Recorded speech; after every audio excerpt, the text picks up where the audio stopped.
Tere, head kuulajad! Oleme siin Küllalt podcasti esimeses saates ja minuga on siin Madis Vasser. Tere, Madis! Tere! Madis Vasser on Tartu Ülikooli Arvutiteaduse Instituudis virtuaalreaalsuse teadur ja Eesti rohelises liikumises keskkonna ja energeetika ekspert. Seeläbi on Madisel unikaalne vaade, milline on tehnoloogia roll keskkonna säästmises ja päästmises. Lisaks aitab Madis vedada Terra lihttehnoloogia teemaparki ja on Tasaarengu Eesti MTÜ 1 asutajatest. Madis on enda kohta öelnud, et ta on generalist, kes vedab oma päevi kõrg- ja lihttehnoloogia ristumispunktis. Ja nendest teemadest me siis täna siin sinuga arutama hakkamegi. Ja minu põhjendus võib-olla või seletus, miks ma üldse Madise olen siia podcasti kutsunud, on mitmetahuline. Esiteks, Madise see vaade just tehnoloogiale ja majanduse keskkonna teemadele on väga unikaalne või selles suhtes tuleb väga sellisest unikaalsest kohast just sinu professionaalse tausta tõttu. Ja teiseks kõik see, et sa püüadki ka leida siis neid alternatiive, neid ise ellu viia, utsitada inimesi enda ümber siis ühenduma, kogukonnastuma ja siis selle kaudu siis ka neid liikumisi Eestis alustada, et ma arvan, et sul on palju öelda, sest sa oled palju mõelnud ja tahaksid kindlasti neid mõtteid jagada. Kas on nii? Jah, minu kohta on öeldud, et tasaarengu maaletooja, aga see ei ole päris õige, aga seal on mingisugune tõetera sees. Et mingitel aastatel ma olin väga aktiivne, nüüd viimastel aastatel olen niimoodi võtan rahulikumalt, aga jätkuvalt hoian kätt pulsil ja võib-olla ongi huvitav nagu rääkida ka nendest algusaegadest Eestis ja maailmas. Kohe jõuame sinna, mul on sulle kõigepealt üks alguse küsimus. Millest on sinul küllalt? Nagu heas mõttes. Heas mõttes näiteks? No praegu minu eluperiood on selline, et on väga oluline niisugune töö ja kodu tasakaalu otsimine, leidmine ja mul on tunne, et äkki ma hakkan seda leidma. On lootus töötada vähem järgmisest aastast, et see teeb mulle küllaltki palju rõõmu. Aga millest sul veel küllalt on? Aga halvas mõttes. No jah, nagu ongi, et nüüd aitab, mul on küllalt. See on hea sõna. Võib-olla, ja sellest me ilmselt räägime täna rohkem ka, jõukstest nagu peenhäälestuslahendustest võib-olla keskkonnateemades on küllalt. Hiljuti oli Tasaarengu kasvujärgse Eesti konverents ja seal ma tundsin ka, et peab ikka keerama vinti juurde. Et on küllalt räägitud teoreetilist juttu, üritab praktikas hakata tegema ja rakendama. Et siis ka ma loodan järgmine aasta, siis kõik hakkab toimuma, et siis ka selles suunas võiks toimuda midagi head. Ja uus aasta pole enam kaugel, nii et saabki teha uus aasta eesmärke, et mis siis järgmine aasta ikkagi on uus aasta, uus mina ja kõik uued lahendused, eks ole. Aga võib-olla kõigepealt tahakski teada natukene sinu enda lugu, et kui sa oledki sa alustasid oma akadeemilist elu psühholoogiaga, siis sa liikusid sealt edasi eksperimentaalpsühholoogia juurde, on niimoodi, olid arvutiteadused seal kuskil ja siis nüüd sa oled virtuaalreaalsuse juures, et sa oled igatepidi nagu tehnoloogiaga seotud, aga samas sa oled tehnoloogia kriitiline, kui ma niimoodi võin öelda, siis võib-olla kuidas üldsegi siia pilti sobituvad keskkonnateemad, et kuidas sa oled rohelises liikumises energeetika ekspert, et ma mõtleks, et sa oled nagu virtuaalreaalsuse ekspert, et mis su see teekond on olnud? See on selline kummaline kaksikelu, et seal Tartu Ülikooli Arvutiteaduse Instituudis, kus ma siis praegu töötan, paljud inimesed ei teagi, et mul on mingi keskkonnataust ka ja keskkonnavaldkonnas paljud inimesed ei teagi, et mul on mingi IT-taust ka, et siis ma vastavalt vajadusele nagu neid mütse vahetan. Aga see kogu see areng tuli nagu kuidagi, ma arvan, loomulikult, et ma alustasin oma ülikooli õpinguid 2010, tõesti psühholoogias, mind huvitas, kuidas inimene töötab, kuidas inimene mõtleb, mis seal ajus toimub ja otsisin siis erinevaid viise, kuidas seda uurida sageli läbi mingisuguse huvitava tehnoloogilise vidina. Ja kui ma oma õpingutes jõudsin aastasse 2015, siis hakkasid tekkima turule sellised virtuaalreaalsusseadmed, mis oli väga äge viis, kuidas inimesi panna väga uutesse olukordadesse ja vaadata, mis siis teevad. Et see on see, kuidas siis see tehnoloogia pool nagu tuli vaikselt minu sellesse inimese huvisse sisse. ja kuni 2018 ma olin täiesti normaalne eestlane. Keskkonna mõttes ei mõelnud väga palju sellest, mõtlesin, meil on Keskkonnaministeerium, kõik on hästi, kõik on kontrolli all, ei saa ju olla halb, meil on tehnoloogia tuleb, juba päästab, ma ei pea midagi tegema, lihtsalt ootan, elan oma elu edasi. Aga siis tõesti sattus minu lauale erinevaid raamatuid, mis seadsid selle nagu uskumuse tugevat kahtluse alla ja põhjendasid selle väga hästi ära. Ja mida edasi lugeda seda rohkem see veenis mind, et tõesti, siin on väga palju vastamata küsimusi, väga palju eeldusi, mis tegelikult ei pruugi olla tõesed. Siis ma hakkasin ringi sahmima ja vaatama, et okei, mida siis Eestis saaks teha. Et ma olen siin Eestis, ma olen eestlane, ma tean Eesti konteksti kõige paremini ja hakkasin tervet maailma kohe ära päästma, teeme Eesti korda kõigepealt. Ja siis ma jõudsin nagu kliimamuutustest, energeetika teemades, põlevkivi teemades, Eesti roheline liikumine, siuke keskkonnaorganisatsioon oli väga sõnakas, tol hetkel oli Põxit, siuke kampaania just toimumas, üritasin sellel kaasa aidata, olles jätkuvalt täiesti tavaline eestlaneks. Ja siis tekkis Eesti rohelises liikumises üks positsioon, töökoht ühe projekti raames, kus oli vaja tegeleda Ida-Virumaa õiglase üleminekuga ja seal see kogukonna ehitamisega ja kuna mul oli mingi inimeste huvi olemas ja taust ka võib-olla inimeste utsitamisega, nagu sa ütlesid, siis ma pakkusin ennast tööle ja ütlesin, et ma lugen läbi õudseid raamatuid ja ma ei ole veel depressioonis ja kui satun depressiooni, siis ma oskan ise sellega toime tulla. Ja siis nad võtsid mu tööle ja sealt siis nagu siukene see teine paralleellugu hakkas arenema ja samal ajal ma tegin edasi oma IT-suunda, nii et nüüd ma olengi nagu kahes paadis korraga kuidagi ja ütlen kogu aeg, et keskkonnateemas on nagu väga hea olla psühholoog ja informaatik, sest et see kõik ongi väga psühholoogiline ja see kõik ongi väga nagu numbrite põhine sageli ja siis, aga inimesed ei saa aru nendest numbritest, nii et ma üritan seda tõlkida siis nagu kuidagi inimkeelde, et see on minu siukene roll. Väga huvitav, et sa ütlesid, et 2018 oli sinu jaoks aastas, et see minu jaoks oli ka täpselt see aasta, kus keskkonnateemad, nii-öelda keskkond ilmus mu ellu siis rohkem kui lihtsalt metsarada, eks ole. Aga mis see raamat oli? Ära hoia saladust. Seda ma olen igal pool öelnud, see on Technofix, Why Technology Won't Save Us or the Environment. Siuke paks ja kuiv raamat tegelikult, aga väga faktipõhine, väga hästi viidetega kostitatud ja tõesti loed ja igal leheküljel jälle sinu mingi eeldus murtakse pooleks ja lõhutakse ära ja öeldakse, et tegelikult see ei vasta tõele, tegelikult reaalsed numbrid on teised ja eeldused on teised. Et see oli see katalüsaator ja sealt edasi nagu tulid kõik järgmised viited ja raamatud ja filmid ja inimestega suhtlemised ja nii ma jõudsin ka lõpuks tasaarenguni, et vaadata veel laiemalt, et miks meil on selline tehnoloogia, mis seda süsteemi üleval hoiab, ongi siuke laiem narratiiv, et see kõik on kasvu hüvanguks ja miks me kasvame, seda me ei tea.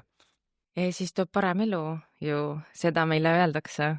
Kellelgi kindlasti. Kellelgi kindlasti, aga peatume siis sellel ka, et mis see tasaareng on, sest et siin Eesti meedias ka see käib üha enam läbi, küll tasaarengu pooldajad räägivad, miks meil on vaja tasaarengut, siis räägivad teised, kes ütlevad, et see on tagasiminek Nõukogude Liitu, sunnismaisus, seda me oleme juba proovinud, see ei toiminud, et kujutatakse ette mingeid apokalüpsi ja mis iganes muid asju, et lihtsalt seletades ka inimesele, kes ei ole kunagi kuulnud sellest või ongi kuulnud täpselt mingeid segaseid sõnumeid, et kuidas sa ütled, mis see tasaareng siis endast kujutab? Ja kuidas minuni jõudis kõigepealt oli läbi mingisuguse raamatu, ma arvan, kus räägiti jälle majandussüsteemist, räägiti, et majandus tahab hüppeliselt kasvada, inglise keeles, et on growth economy ja siis järsku oli, aga on ka olemas alternatiiv, mis on degrowth, mis on nagu risti vastupidine. Mitte, et ärme enam edasi kasva, vaid me peame hakkama eesti keele otsetõlges ebakasvama, justkui nagu kahanema. Et see kohe nagu ärgitas minu huvi, et ahah, see on ju väga huvitav mõte. Miks nii mõeldakse? Mis see tähendab? Ja käisin kohe 2018 lõpus siis tasaarengu konverentsi, sest see oli lähedal Rootsis. Jällegi suvalise inimesena. Mõtlesin, et ma saan siis kohe nagu kiirkursus on, mis see on ja kes need inimesed on seal sees.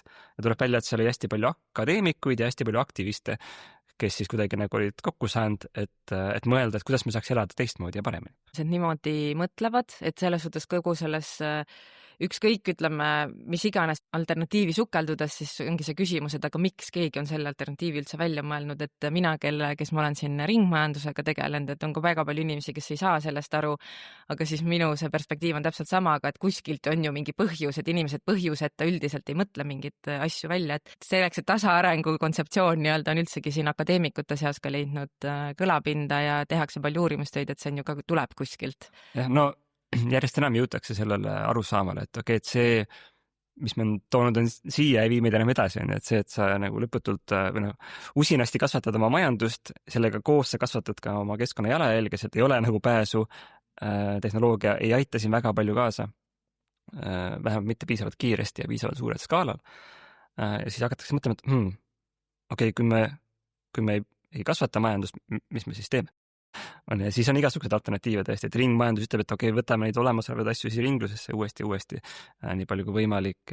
Tasaareng ütleb, et aga kahandame seda üldist jalajälge, sest see on juba väga suur, et see on juba üle piiri, et see on see esimene võib-olla eeldus, et kus me üldse oleme oma mingites graafikutes, et kas meil on hästi palju ilus tee veel minna ja ressursse vasakule paremale või tegelikult me oleme juba nagu kõvasti võlgu elanud ja nüüd me peaksime hakkama siis kuidagi nutikalt kahanema. Ja see ei ole kasinus, on ju, sest kasinus sageli tänapäeval on lihtsalt, et uuesti kasv tööle panna. Et võtame nagu mingisugused avalikud hüved ära, et siis jääb raha selleks, et investeerida kuhugi ettevõtlusesse. See on see rütm ka, eks ole, et nüüd koondame, tõmbame kokku just. Ja siis aasta pärast, aga näete, meil on kasv, jälle palkame kõik inimesed uuesti tagasi. Suur tänu kasvule, eks. Et no minu esimene küsimus oligi, et mis see põhimõtteliselt siis tähendab ja kui lugeda seda kirjandust, sellest väga palju on kirjutatud akadeemilistes ajakirjades ja ka niisugustes populaarteaduslikes väljaannetes, et definitsioone väga palju, aga üks, mis on kõike haarav, sest see ongi väga nagu keeruline ja mitmetahuline kontseptsioon, sest ta üritab nagu kõike korraga muuta, et see ei ole lihtsalt, et vahetame energiasüsteemi ära või saame süsiniku kuhugi purki tagasi, et siis on korras, et ta vaatab laiemalt seda süsteemset olukorda, et sellepärast üks definitsioon, mis on väga levinud, ongi väga pikk ja lohiseb, aga seal on erinevad komponendid, et kui ma nüüd umbes peast seda tsiteerin, siis see on selline, et tasaareng punkt 1 seab kahtluse alla meie tänase kasvupõhise ja kasvu peamiseks eesmärgiks seadva majandussüsteemi ja kutsub üles vähendama tootmist ja tarbimist, et saavutada siis, ja seda just niisuguses arenenud riikides, tööstusriikides, kes täna väga palju toodavad ja tarbivad, selleks, et saavutada siis keskkondlik jätkusuutlikkus, ühiskondlik suurem võrdsus ja hea elu, mis on niisugune hea asi, mida defineerida igal võimalikul moel. Ja ma siia lisan tegelikult üks sõna, siin vahel on veel, et demokraatlikul viisil siis vähendada seda tootmist ja tarbimist, et ma siin olen ka selle definitsiooniga just hiljuti siin sõbraks ennast teinud, et see on ka see ja see ongi, kui sa ühe nagu nupu siit ära jätad, siis kohe ta kõik ründab, aga mis sellest ei räägigi. Ja vot, et siis tekibki see, et see on mingi sunnismaisus, keegi sunniviisiliselt tahab midagi vähendada, siis see on nagu ei, et me tegelikult demokraatlikult nagu leiame need kohad, kus meil tegelikult on külluses ja kus meil oleks vaja midagi teisiti teha, et see on ka üks asi kuidagi, mida ühiskonnas või need nii-öelda suured arvamusliidrid siis kuidagi meeldib neile materdada seda mõtet. Jah, seal on nagu erinevaid materduspunkte. Esimene on see kohe, et kas me ikkagi peame kritiseerima seda tänast süsteemi, äkki see tänane süsteem võib olla ja see tänane süsteem võib muutuda äkki kuidagi jätkusuutlikuks, et kasvame roheliselt, eks.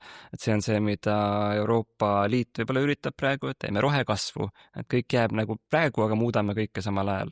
Ja siis tegelikult lihtsalt vahetame võib-olla autot teiste kütuste peal, tegelikult ei tee seda ka enam.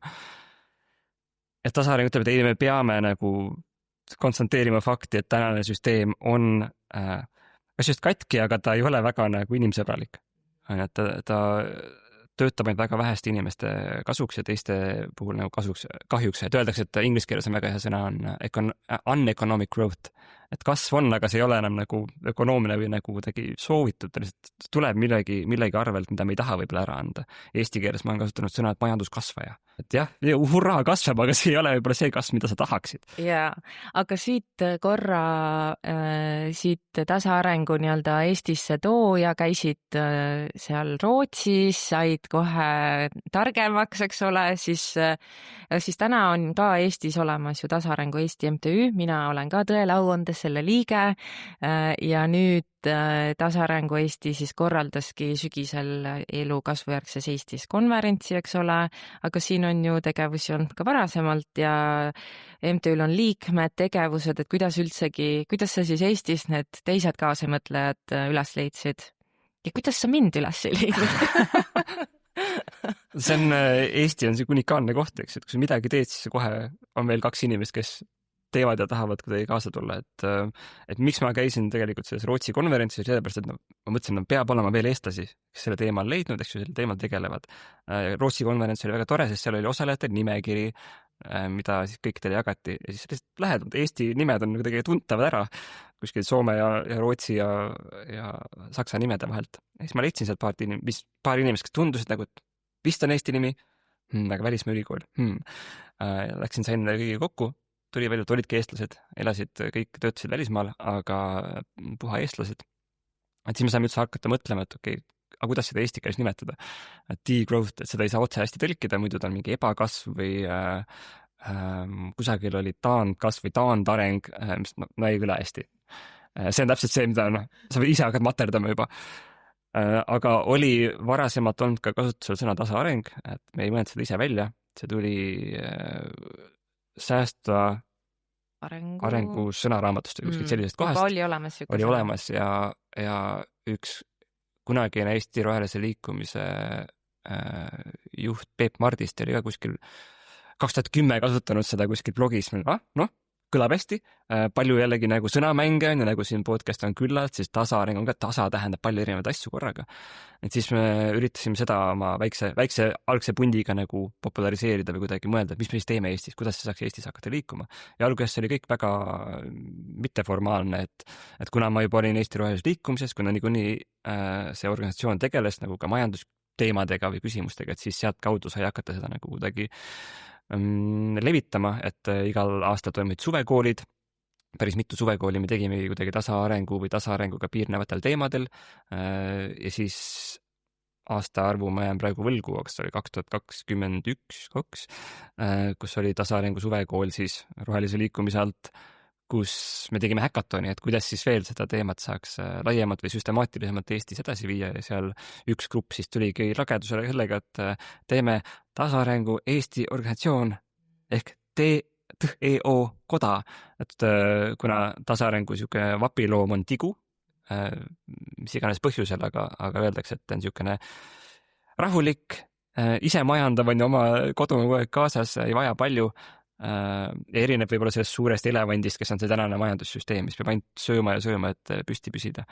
Et siis see teokoda nagu kõlas hästi, inimestele meeldis ja selle eesmärk oligi siis võtta need teemad natuke rohkem süstemaatilisemalt ette, nii et jõuda inimesteni nagu sina ja tõmmata nad paati, sest tegelikult nagu kui sa räägid inimestega, nad saavad aru, et see tänane süsteem on ikkagi hullult katki ja miks me ikkagi teeme neid samu asju edasi, aga nad ei tea ka võib-olla, mis alternatiiv on või paljud ütlevad, et aga ma juba elangi tasaarengut, aga ma lihtsalt tean, et sellest siuke nimi oli. Ja siis, kui nad avastavad mingit sellel teemalised raamatid, on mingi, täiega loogiline, et siis tal on rohkem nagu argumente ka, et vaielda võib-olla siis tänase süsteemi esindajad, kes on hästi oma mullis kinni ja ütlevad, et kõik muu, et kui on nagu, kas on röövkapitalism nagu täna on ju, või on kommunism. Et muud valikut ei olegi. Mitte midagi ei ole valikus rohkem. Siis tasaarengu ütleb mingit, no tegelikult kommunism oli ka kasvumajandus, ta lihtsalt oli teistmoodi kasvumajandus, on, et tegelikult teie olete lähemal kommunismile kui tasaareng. Neid uuringuid nii-öelda ma olen ka teinud, selles osas lugenud ja uurinud, et mis oli siis see, mida tegi Nõukogude Liit, et siis jällegi olla vähe targem, kui on vaja mõelda, et keegi tuleb oma mingite argumentidega, et kuidas üldsegi suhestuda selle Nõukogude ajaga, sest et jällegi mina sündisin sellel ajal, kui see oli juba kokku kukkumas või just kukkunud kokku, eks ole, et mul seda enda kogetud elu reaalsust ei ole selles liidus, eks ole. Ja jällegi empaatilise inimesena me ei saa mitte nõustuda teiste inimeste elatud kogemustega, sest need on päriselt juhtunud.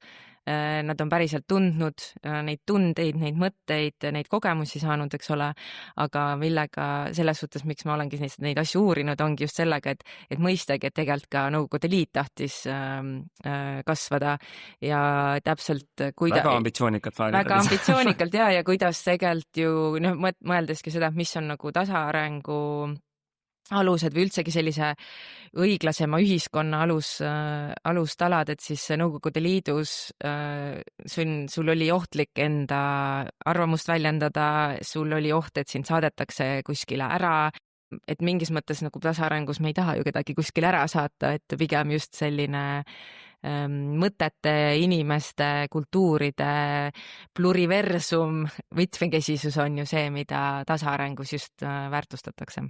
Just. Ja see demokraatlik aspekt, et inimesed ise peaks otsustama, et mis siis see hea elu on nende jaoks, eks, või hea elu, mis mahub planeedi piiridesse, mis on hästi oluline ka, et kui kellegi hea elu on ikkagi nagu lõputult kütust põletada, siis okei, aga see ei klapi nagu teiste inimeste tulevikuga, et sellest peaks siis kuidagi leidma kompromissi, kas ta saab, ma ei teagi, mida siis põletada, biogaasi võib-olla, see on niikuinii tekib. Aga teised kütused jätaks rahule. No ühesõnaga, et sageli öeldakse, et aga tasaarengul ei olegi nagu plaan kohe ees, et mis me nüüd tegema hakkame, et jah, et see tuleb koha peal ja vastavalt kohalike oludele, et Eesti oma on teistsugune kui Soome oma võib-olla. Ja minu just võtmenkoht on ka see, et see ei tule üleöö mingis mõttes.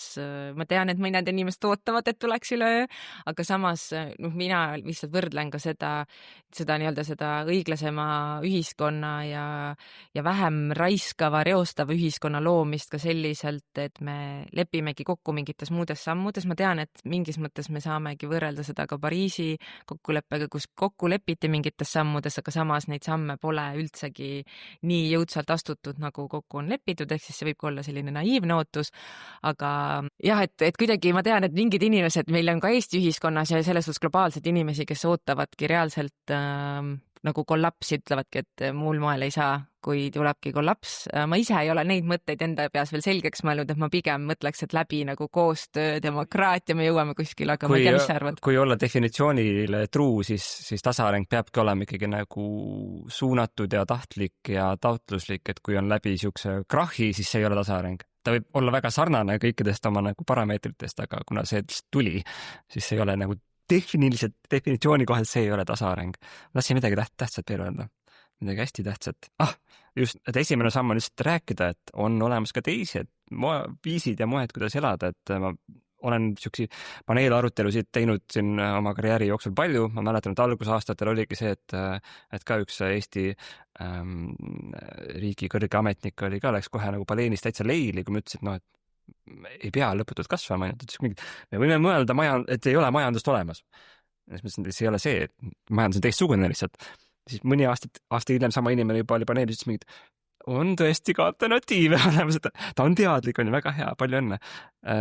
Lihtsalt talle ei meeldi need alternatiivid. Ja see on ka oluline meeles pidada, et kes täna võtab majandusteemadel või ühiskonnateemadel sõna, on sageli nagu, kui öeldakse, et nüüd majandusteadlane räägib. Ei, ta on kasvumajandusteadlane.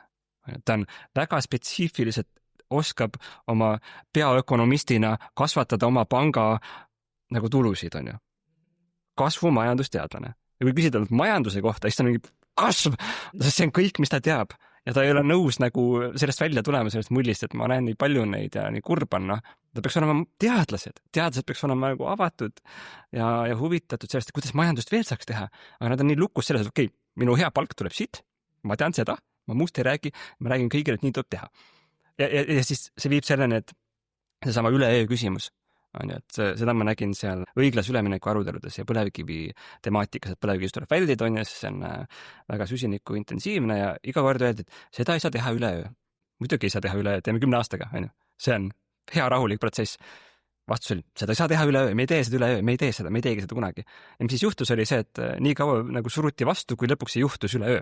Mingi CO2 indeks kõrgeks, Narva elektrijaam pandi kinni. Sõna otsa mõttes üleöö. Ja siis need tüübid olid mingi, me ei oska seda küll ette näha. No, ootamatu. Ühesõnaga, et majanduses võib minna samamoodi, on, et me nii kaua pusime vastu, on, sest need peaökonomistid ütlevad, et kõik on hästi, kasvame edasi ja siis üleöö on, negatiivne majanduskasv, nagu ütlevad poliitikud. miinuses on ju kõik läheb punasesse ja siis meil ei ole enam neid mõnusaid hübesid, mida meile lubati. Ja me ei ole mõelnud teistmoodi ka. Ja mis me siis teeme? Ja siis on vaja jälle otsi kokku tõmmata ja koondada. Ja siis me võtame võlgu, mis me praegu teeme. Jah, võtame võlgu, aga samas ka võtame hästi palju, tõmbame kõike veel õhemaks, mida annab veel õhemaks võtta. Aga siin selles suhtes selle üle tulemisega ongi mingis mõttes ka ju see koht, kus paljud inimesed, kes hoiavadki ennast nii-öelda globaalsete mingite protsessidega ja ennast kursis, siis tegelikult ju ka nii-öelda koroonakriis juba tõesti nagu tuli natukene nagu ei kuskilt, eks ole, aga muus mõttes sa oskad aimata, et kui niisugused asjad juhtuvad seal, siis need juhtuvad ka siin meil õige pea, alustades näiteks siis sellest elukalliduse kriisist või üldsegi sellest nagu kodu omamise kriisist, mis tegelikult ju mujal maailmas on juba nagu Eestis see nüüd üha enam intensiivistub, eks ole, aga ta mujal maailmas me juba nägime neid signaale, eks ole, ammu, et siis mingis mõttes me ei tohiks üllatuda, et meid täpselt need samad protsessid tabavad. Ja ma ütlen selle peale alati, et kui keegi ütleb, et aga Eestis on ju nii hästi veel, siis me ei ole veel jõudnud. Me ei ole veel jõudnud sinna, me ei ole veel jõudnud nii palju metsa maha võtta nagu Kesk-Euroopas, aga me liigume sinna poole väga suure tuhinaga, on ju. Et me ei ole jõudnud veel ebavõrdsusest nii kaugele kui jällegi teised riigid, aga me liigume sinna suunas, sest et nagu see nagu klotsid on paigas ja see süsteem töötab väga hästi just ja see loogiline punkt ongi see, et lõpuks see ebavõrdsus nagu käriseb nii suureks, et mingisugune naftašeik omab tervet Eestit ja sa maksad oma nagu üüri kuhugi Abu Dhabisse, sest et ta ostis kõik üles, on ju.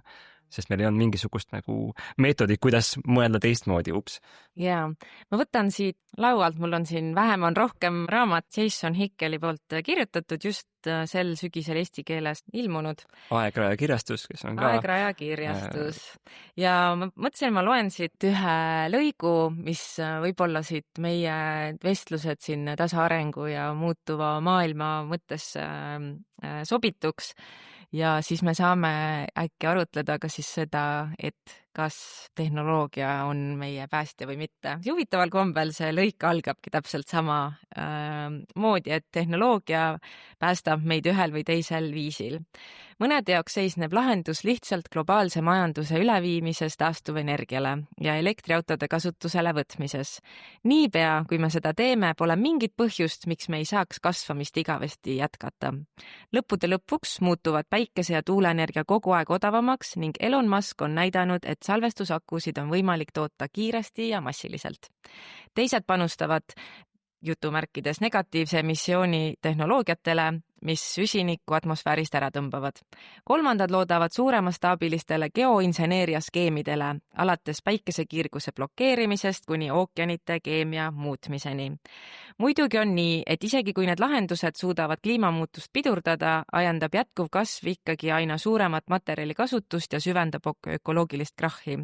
Aga ka siin kinnitavad mõned, et see pole probleem. Efektiivsuse parandamine ja taaskasutustehnoloogiad võimaldavad meil teha kasvu roheliseks. Mis selle tehnoloogiaga siis on? Kas see geoinseneeria, päikesepaneelid, tuuleenergia, me ju liigume selle kõige suunas, akud, suured elektriautod, eks ole, hübriidid, et kas see, et me nüüd ikkagi AI ju lahendab, võtab ära meilt rutiinsed ülesanded, saame teha kompleksseid asju, et kas me ei nagu ütleme AI-le, et kuule, et nagu arvuta välja, et mis me tegema peaksime, et kuidas selle tehnoloogiga on, et kas ta siis päästab meid või ei päästa? No ta on abiks ikka, aga minu arust kusagil kellelgi oli väga hea tsitaat, et kui sul on poliitiline probleem, siis tehnoloogia ei saa seda fiksida. Samamoodi nagu kui sul on tehnoloogiline probleem, arvuti on katki, sa ei saa poliitiliselt nagu võtta nüüd seisukohta, et mine korda. Ei, sa pead minema nagu kätega kallale selle arvutile.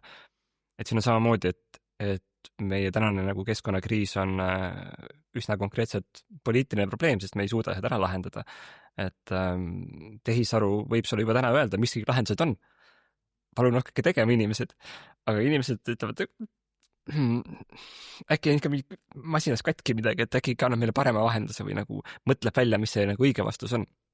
Et ma just valmistan ette ühte loengut IT-tudengitele, kus ma ka näitan neile siis rahvusvahelise kliimapaneeli sihukest kiiret lõiku ühest ettekannest, kus ka ÜRO sihukese keskkonnaprogrammi juht seletab, et meil on kõik lahendused olemas, teeme seda, kõik see, mis see nagu ette siin lugesid, et see toob nii palju nagu positiivset kaasa endaga, et see tuleb ära teha, et see on ultimate no-brainer. Siin ei ole vaja isegi mingit aru enam, siin on vaja tegema hakata. Aga ometigi, kui me vaatame, mis poliitiliselt toimub, on see, et leitakse viise, kuidas ikkagi nagu mitte teha.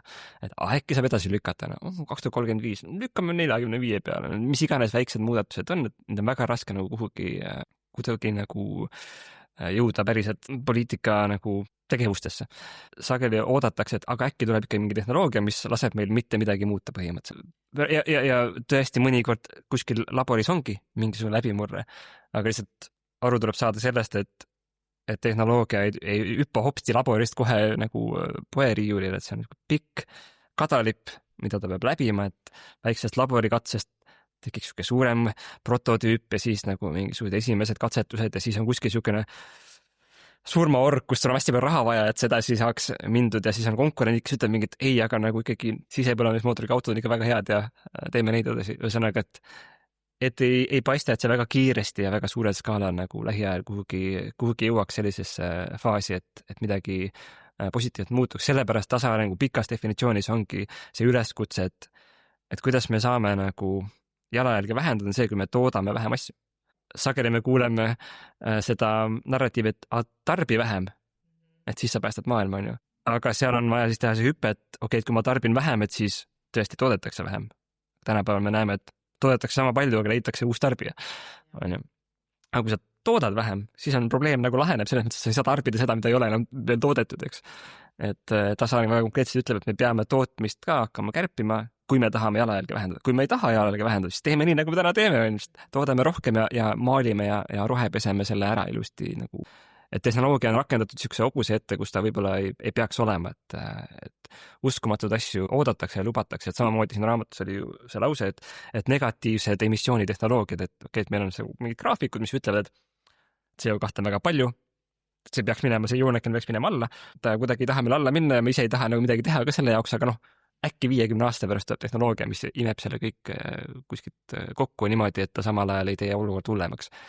Kuskil vist juba on mingid katsetused, kas äkki Kanadas, ma ei tea, Alaskal, Kanadas, kus püütaksegi seda CO2 kokku ja surutakse maa alla uuesti. No see uudistesükkel käib niimoodi, et valmis prototüüp 2 aastat hiljem läks pankroti, sest see on nii retsilt kallis asi, mida teha. Näiteks Eestis ka on ju põlevkivisektor mõtleb ka, et me saame teha rohelist põlevkivi, me kütame edasi nagu täna, lihtsalt paneme midagi korstna otsa ja siis püüame selle CO2 kinni ja siis pumpame selle laevade peale, sõidame Norra ja siis paneme nagu sinna mere alla.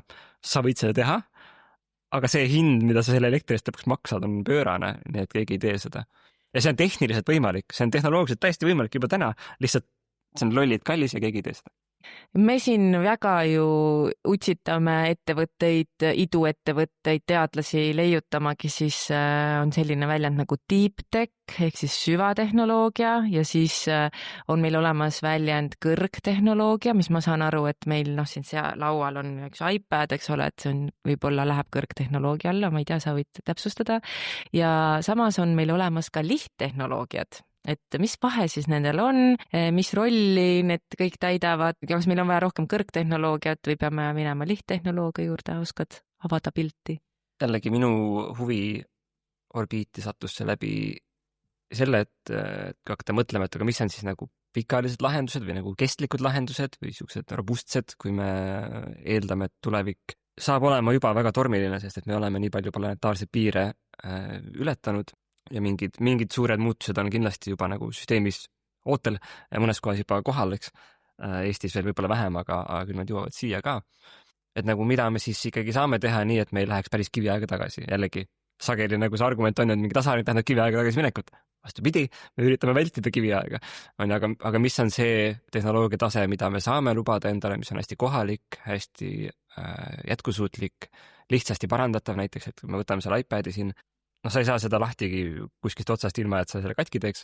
Kui sa katki teed, siis sa ise seda parandada ei saa ja see kõik on täis haruldasi muldmetalle ja keerukaid keemilisi protsesse ja see asjastunud energia, embodied energy, selle jubina sees on juba nii suur, et see, mis sa pärast sinna elektrit kulutad selle kasutamiseks, see on nagu tühi asi, et see, mis läks energiat sisse, et seda toota kuskil Hiinas, see jalajälg on juba nii metsik. Et okei, et kas me saame midagi sarnast teha ka nagu väga lihtsate vahenditega ja see huvi tekkis mul sellisest veebimagasiinist nagu Low-Tech Magazine, mis kajastab 200 aasta taguseid tehnoloogiaid, kõik, mis oli enne fossiilkütuste niisugust laialdast levikut. Siis inimesed ka elasid suhteliselt hästi isegi vahepeal. Aga kuidas nad tegid seda, kuidas nad said sooja, kuidas nad said jahutust kui vaja, kuidas nad liigutasid raskeid asju, ilma et neil oli see fossiilkütuste orjad kogu aeg nii-öelda seal purgis võtta. Ja see on väga silmi avav, see väga palju annab aimu sellest, kuidas siis tegelikult maailm töötab ja kuidas füüsika reeglid saab ära rakendada nii, et sa ei tee lolli tööd, nagu mulle meeldib öelda, et sa ei lohista mööda maad mingit palki, vaid sa mõtled, et siin on väga lihtsad mingid köiesüsteemid, mis liigutavad selle palgi sinu eest sinna, kuhu vaja. Et seda lugeda väga huvitav, aga mulle tundus endale ja teistele ka, et sa ei usu seda, et see päriselt töötas enne, kui sa näed seda. Et sellepärast on minu nagu huviks olnud lisaks selle minu igapäevase kõrgtehnoloogia töö kõrval ka siis lihttehnoloogilised lahendused, nende katsetamine. On mõte teha üks teemapark, kus inimesed tuleks ja näeks ja panuks ise käe külge, et tõesti, vanasti tehti nii, võib-olla tulevikus me teeme ka nii, sest et see nagu veider periood praegu, kus meil on lõputut energiat, eks, saab otsa, enam ei ole lõputut energiat, ma ei tea, bensiini hind läheb nii lakke, et sa ei taha enam oma aiakärule panna bensiini sisse, nagu osad aiakärud on täna mootoriga või lumepuhurid. Et kuidas siis teistmoodi ka saab ja mulle tundub see huvitav, see väga hariv ja see haakub nagu tasaarenguga läbi selle, et see on niisugune kohalik tehnoloogia, lihtsasti parandatav, paljude poolt arusaadav ja üsna väikse jalajäljega, et see ei tekita nagu emissioone või sa ei pea seda kõike Hiinast kohale tooma ja nii edasi. Et see pakub mulle nagu huvi. Sa kuskil oled siis tegemas ka näidisparki? No ma vaikselt podiseb siin Tartu külje all Vorbusel üks selline projekt. Eks näis, kuidas see läheb. See ei ole lihtne, see on tõesti täiesti off-grid kõik, mis ütleme, et see on siis off-grid jälle sõna, mida eesti keeles on raske tõlkida, aga me oleme tõlkinud selle, et isevõrkne, et see töötab seal mingi mäekese otsas.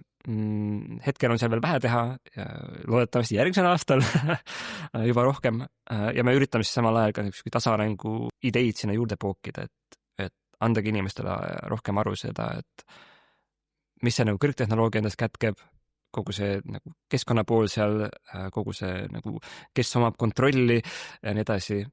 Et lihttehnoloogia nagu definitsioon on ka väga liikuv, et see, mis oli võib-olla 10 aastat tagasi kõrgtehnoloogia, võib tänaseks olla juba lihttehnoloogia, et nuputelefonid mõnes mõttes on juba tänases nagu suhtelises mõistes täielik lihttehnoloogiline, et saad ise lahti võtta ja mingi nuppe vahetada. Et ka meie oma teemapargis ei ole nagu seda ranget joont sinna pannud, et mis on ja ei ole, et meil on tõesti üks päikesepaneel seal, millest me ühte väikest akut laeme, et kui vahepeal on vaja ikkagi telefonile pilt ette saada. Aga just see, et sa ise saad kogu sellest süsteemist aru, on see, mis on see väärtus, mida me seal üritame evida. See on selles suhtes hea point, et ka 200 aastat tagasi enne fossiilkütuseid inimesed kuidagi elasid ja ehitasid maju ja ehitasid katedraale ja ehitati teid, et selles suhtes kuidagi saadi hakkama. Muidugi selles suhtes, et reisiti ka, jah. Ma kusjuures alati, need võib-olla olid ka siukse fossiilkütuse ajal juba, tegelikult ma alati üritan ette kujutada, et kui jälle on kuskil lugu, et keegi Eestist saadeti kuskile sanatooriumisse või läks kuskile soojale maale, mis iganes 1800 või isegi 1900 alguses, siis see alati tundub mulle selline nagu müstiline, et kuidas see kaua see aega võttis ja kui palju see siis maksis ja kuidas sa sinna kohale jõudsid. See võis olla korralik seiklus. See võis olla väga suur seiklus, jah. Aga ma selle kõrgtehnoloogia, lihttehnoloogia mõttes täna ikkagi meil on selline soov või ühiskondlik nagu kokkulepe, et me hullult arendame kõrgtehnoloogiaid ja siis kõrgtehnoloogiate kasutusele võtmisega, siis meile ikkagi ju öeldakse, et näed, et nüüd valid endale pesumasinad, siis võta ikkagi see kõige kõrgem energiakategooria, siis võita see kõige uuem mudel, et need on ikkagi kõige paremad, seal on nagu mingid energiasäästud, eks ole, et kas see, et kui me nüüd ikkagi teeme seda innovatsiooni, kas sealt innovatsioonist siis me ei päästa seda maailma, et nüüd olekski, et näete, siin on innovatiivne auto ja see ei vaja seda ja näed, et ostke kõik see auto ja siis meil on ikkagi CO2 vähem, kliima muutub vähem ja elu läheb ikkagi samal ajal paremaks. Kui üldine taustsüsteem jääb samaks, siis ikkagi ei tule seda võitu, sest et kui sa saavutad efektiivsuse kuskilt, siis kipub olema nii, et inimesed kasutavad seda asja rohkem, sest nii soodne, nii efektiivne, sõidame nüüd autoga rohkem ja siis sa lõpuks kütust kasutad rohkem. Selle nimi on Jevoni paradoks, eks ole? Sellel on mitu head nime, on Jevonsi paradoks, rebound efekt, tagasipõrke efekt, aga jah, selle nimi ütleb juba ise ka ära, et ja sa saavutad mingi võidu, aga siis tuleb tagasilöök, sest et nüüd kasutatakse veel rohkem. Sama Low-Tech Magazine'i autor Chris D. Decker toob näidet, et tõesti tänane siuke väga efektiivne ja uhke pisikene auto on tegelikult sama efektiivne kui mingi esimene Volkswageni põrnikas. Sest et kuigi mootor on täna efektiivsem, siis sa nii palju vidinaid ja jubinaid sinna juurde pannud, et tegelikult nagu sa sama efekti välja, et tegelikult see innovatsioon käib kuidagi ringiratast, et tegelikult sa samast punktist tagasi lihtsalt keerulisemal moel või teisel kujul, aga oleks võinud selle vana tehnoloogia võtta ja sellega sõita oleks olnud veel vahvam võib-olla. Et ainult innovatsioon, ainult efektiivsuse võit ei vii meid sinna, kuhu me tahame jõuda, et seal peab tulema juurde ka siukene, kas mingisugune absoluutne piirang on, et kui palju siis tohib sõita, sest et kui sa ei piira, siis sa ei saavuta mingit keskkonnavõitu, siis sa võidki öelda, et me ei taha piirata, siis sa ütle kohe ära, et sa ei taha keskkonna päästa, sa tahad teha nii, nagu praegu tehakse, sa tahad teha võimalikult kiiresti selle asjaga 1-0, et sul on küllalt, et see planeet siin eksisteerib, sa tahad, et me selle kiiresti ära lõpetaks. Ütle niimoodi, miks sa ütled nagu mingi, me teeme rohekasvu, ütle otse. Või siis peabki rääkima, et meil on mingid käitumuslikud muudatused, meil on mingisugused ma ei tea, mingid kvoodid, mida me inimestele lubame. Tehisaruga on hea näide ka, et öeldakse, et aga tehisaru teeb asju efektiivsemaks. Samal ajal tehisaru ise täna on üks kiiremini kasvavaid nagu keskkonna jalajälgi või kliima jalajälgi, et need suured andmekeskused, mida praegu nagu palehigis rajatakse, et seda nii-öelda nõudlust siis rahuldada, kuigi tegelikult, kui sa räägid inimesega tänavat, tegelikult väga paljudele ei meeldi see tehisar, nad ei taha seda innovatsiooni, neil ei ole vaja, et mingisugune robot valetaks neile, mida ta sageli teeb. Aga see on väga raske sellest ka nagu eemal olla, sest et igale poole nagu see asi topib ennast sisse, et kes on viimasel ajal Google'i otsingut teinud, sa saad alati nüüd ka tehisaru poolt kokku võtta. Kuigi seda ei taha või see küsimus, mida küsid, nagu ta ei saa üldse aru, mida sa küsid, aga ikka üritab vastata väga nagu truult. Ja seal taga on jalajälgi, kui sa tead seda, siis on nagu väga muserdav, et okei, jälle küpsetati natukene naftat ja natukene kulutati vett. Ja samas just ütleme, et kui inimesed tahavadki kuidagi nii-öelda keskkonnahoidlikult elada, et siis tegelikult ka tänapäeval on üpris raske ka lihtsalt loogilise mõistusega neid otsuseid vastu võtta, sest et koolitajana mul tihti nagu on juhtunud, nagu iga kord ei juhtu, eks ole, et inimesed, sest ma olen väga seda usku, et kui me tuleme ikkagi ühte koolitusruumi kokku ja tahame midagi koos õppida, et siis ma üritan sealt võtta selle välja, et osalejad ei pea kasutama tehnoloogiat, et nad ikkagi saavadki kasutada paberit, pliiatsid, vaadata üksteisele otsa, arutleda ja siis vahest juhtub, et keegi tuleb ja teeb kommentaari, et kuna mu teemad on alati ikkagi siuksed keskkonnast lähtuvad, eks ole, et teeb kommentaari, et aga te kasutate siin paberit, et mis selle paberiga nüüd saab ja siis mis minu vastus tihti on, olenevalt siis olukorrast, on ka see, et aga soovitan uurida, et mis on tegelikult digimaterjalide siis see jalajälg, et meil ongi see nagu mõte, et kõik digi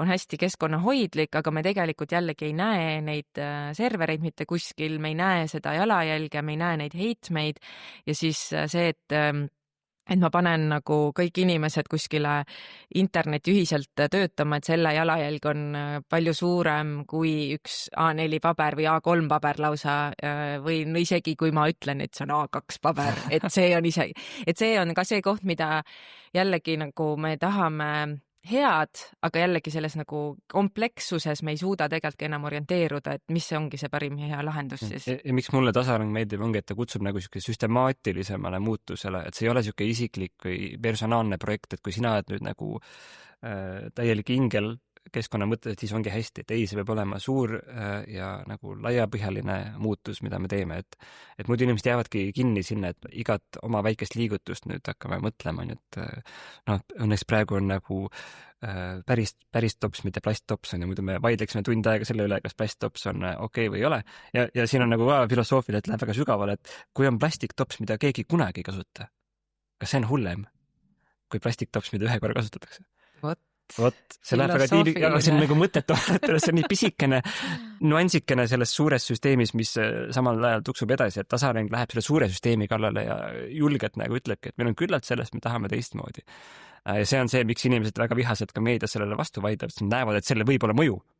Assamait, kui inimesed hakkavad ise enda kodusid ehitama, pangad ei saa enam kodulaenu jagada, ai, tuleb öelda, et see on paha.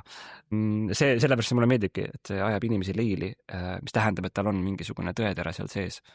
Aga mis siis, kui me võtamegi nüüd oma juttu siin kokku poole tõmbama, see oli hea lause, et siis mis su mõtted või soovitused olekski, et meil on siin kuulajad ja nad ongi kuulnud mingit tasarengu juttu, et midagi peaksime teisiti tegema, samas seda juttu, et meil tehnoloogia ei päästa, et ikkagi meil oleks vaja ka leida mingid mõistlikud kokkulepped, et kui palju me ka midagi siis kasutada nii-öelda võime, et sinu see auto näide, et võib olla hullult öko, aga kui sõidan nüüd nagu 1000 kilomeetreid rohkem selle võrra, et see siis jällegi on nii-öelda nullmäng, eks ole. Mis su soovitus oleks, et mis me siis peaksime arvesse võtma siin näiteks tehnoloogia kontekstis, et kuidas saaks tasarenevalt tehnoloogiat kasutada näiteks? No üks asi, mida praegu üldse ei ole, on niisugune ühiskondlik kontroll tehnoloogiat üle. Kas me saame otsustada, mis tehnoloogiat tulevad või ei tule? Me näeme sageli meedias viimasel ajal on erinevad niisugused hästi kõrgtehnoloogilised pealkirjad, et mingid näotuvastuskaamerad on Eesti kuskil linnades või numbrimärgi tuvastuskaamerad. Ja seal on siis toimubki lõpuks ometi ka mingi ühiskond debatt, ütleb, et ei, me ei taha neid tehnoloogiad, et seal võib olla mingid positiivsed küljed, aga see võib ka olla väga palju niisugust kuritarvitamist. Seda võiks olla rohkem. Inimesed peavad olema natuke rohkem tehnoloogia teadlikud, ka kõrgtehnoloogia teadlikud, eks, et mis see on, mis siit või sealt tuleb ja siis teiseks, et mis on need viisid, kuidas siis sellele vastu seista ja öelda, et me ei taha, eks, kui tulevad mingid ise juhtivad autod, kas me tahame neid või ei taha. Et Ameerikas me näeme, et inimestel, nad lihtsalt toodi tänavatele, nad on inimestele pigem nagu peavaluks. Mõned kasutavad ka neid, et ringi sõita linna vahel, aga teised on nagu lihtsalt istud ummikutes, sest auto ei saanud aru, mida teha keset tänavat. Ja selgub, et need autod ei ole väga ohutud jalakäijatele. Et kus on need viisid, kuidas sekkuda, olla siis niisugune tubli kodanik ja teha oma hääl kuuldavaks. See on ühiskondlik tasand ja võib-olla siis ka rohkem isiklikul tasandil uurida natuke lihtehnoloogiliste või kesktehnoloogiliste tehnoloogiate kohta, kus kõik ei ole nagu nii lukus, nagu Apple armastab teha. Vaid saad ise natuke rohkem oma käe järgi teha, võib-olla lahti võtta, ümber muuta. Mõni talv tagasi oli see väga teemakohane, kui elektrihinnad tegid väga huvitavaid üles-alla käike. Et siis tekkiski inimestele jääda küsimus, et aga kui mu kodu elektriküttel on ja mul on mingi börsipakett, siis see on väga halb, kui mingitel hetkedel see on lihtsalt täielik hingehind. Aga kuidas veel saab sooja? Et kas on mingid hästi lihtlabased lahendused, mida võib-olla sinu vanemad või vanavanemad tegelikult kasutasid, et oleks mõnus ja soe? Üks niisugune suur superstaar on sageli tasarengu inimeste seas on näiteks kuumaveekott.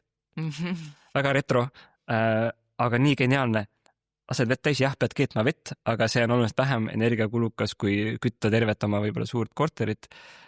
Kütad vee, paned kotti, paned põue ja su veri laseb seda sooja ringi üle su keha ja sul on mõnus olla.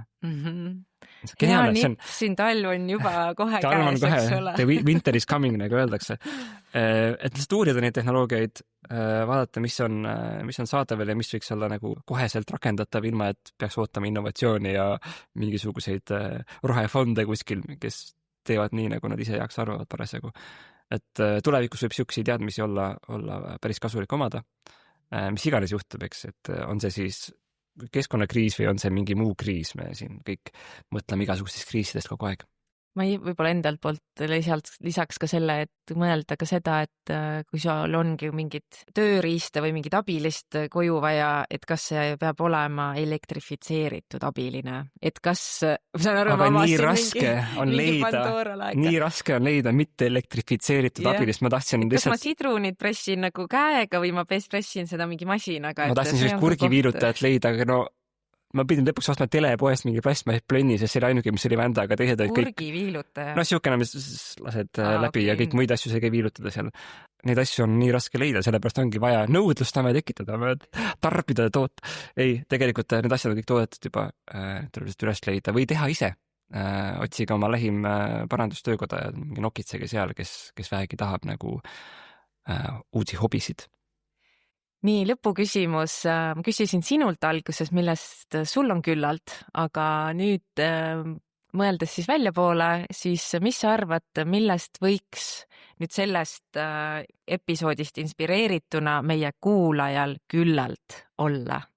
Ma loodan, et oli küllalt lõbus.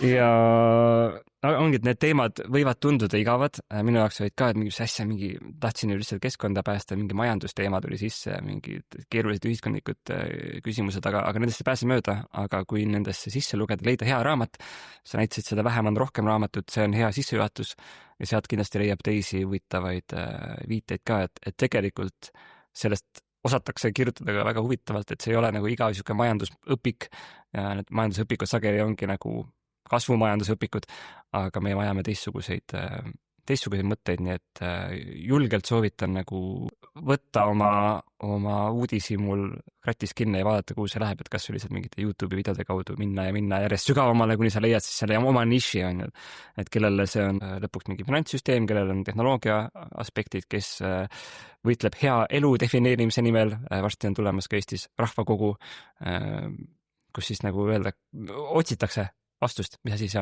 Eesti inimese jaoks on hea elu. Ja sa tegelikult siin võtsid mul sõnad suust, et kordan üle Madise soovitused, Jason Hickeli Vähem on rohkem raamat on saadaval eesti keeles, raamatukogudes ka eesti-inglise keeles, ma oletan. Technofixi raamat äkki, siis alguses sellest rääkisid. Neile, kes on väga tehnoinimesed, neile on nauditav, teiste jaoks nüüd kohutav. Aga midagi veel lihtsat soovitad? Kirjutasin sulle mingid soovitused, ma ei mäleta neist. Sul oli Chris de Deckeri film De-Electrify Everything. See on hea YouTube'i lühikene ettekanne, sama Low-Tech Magazine'i tüüp käis siis üle veebisilla meil selles ühes suvekoolis ja rääkis väga vahvasti, kuidas kõik see nagu tehnoloogiline innovatsioon on väga perversseks muutnud ja kuidas tegelikult väga palju asju saab lahendada ka väga lihtsate vahenditega, et soovitan seda vaadata kõikidele, kes tahavad natuke itsitada ja naerda ja lõpus ta räägib ühest projektist, kus on kontseptsioon, kuidas üks ühikas võiks töötada ainult tudengite enda lihasjõul. See on ka väga innovaatiline, kuidas siis see läheb seal väga groteskseks, aga ma ei ütle rohkem. Aga liigutab midagi aju kääruda vahel. Absoluutselt, ta näitab, et see on võimalik. Kui väga tahad, see on võimalik. Et ei ole vaja öelda, et see on võimatu või see on mõeldamatu. Et ei, kõik asi on võimalikud, kui tahad. Aitäh, Madis, sulle su aja eest, väga huvitav. Minul oli väga huvitav. Ma loodan, et kuulajal oli ka ja huvitav, nii et aitäh sulle. Ja ootame siis järgmisi osasid, sest mina ei saanud küll küllalt. Suurepärane. Kuulasid tasahäälingut küllalt. Kui see vestlus kõnetas, siis jaga episoodi sõbraga ja jälgi podcasti ka Instagramis või LinkedInis Tasarengu Eesti nimelt. Nii ei jää sul mitte midagi kuulmata. Tšau, tšau!